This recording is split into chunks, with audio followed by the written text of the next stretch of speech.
সকাল হয়ে গেছে, তাই তাড়াতাড়ি ঘুম থেকে উঠে বাইরেটা একটু দেখার জন্য চলে এলাম। ট্রেনে আজ আমাদের দ্বিতীয় দিন। এখন আমরা অন্ধ্রপ্রদেশের একটা জায়গার মধ্য দিয়ে যাচ্ছি। সকাল সকাল গরম গরম সিঙ্গাড়া আর 1 কাপ করে চা নিয়ে বসে পড়েছি আড্ডায়।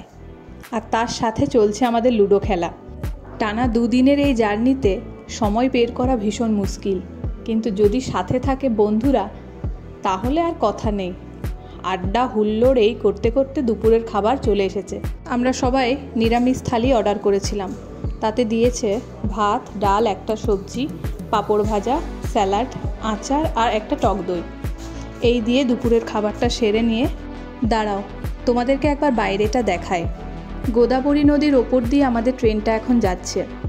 বিকেল গড়িয়ে প্রায় সন্ধে হয়ে এসছে, তাই সকলের আবদারে আজকেও আমি আর প্রত্যুষা মিলে বসে পড়লাম শসা, পেঁয়াজ, লঙ্কা, গাজর সব কুচি কুচি করে কাটার জন্য।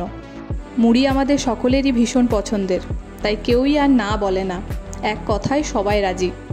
আর সেই মুড়ি মাখারই গুরু দায়িত্ব পড়েছে আমার ওপর।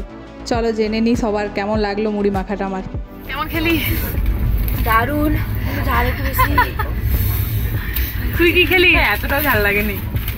কত লঙ্কা খেলি তুই? আমি 4-5টা লঙ্কা খেলি। আমার 7টা লঙ্কা ছিল। চলছে। এই উপরের জন কেমন খেলি রে? ভালো খেলাম, কম হয়ে গেল পরিমাণে। হ্যাঁ পরিমাণে কম, পরিমাণে ভালো। ঘোষ কেমন খেলি? খুব দারুণ ফালতু।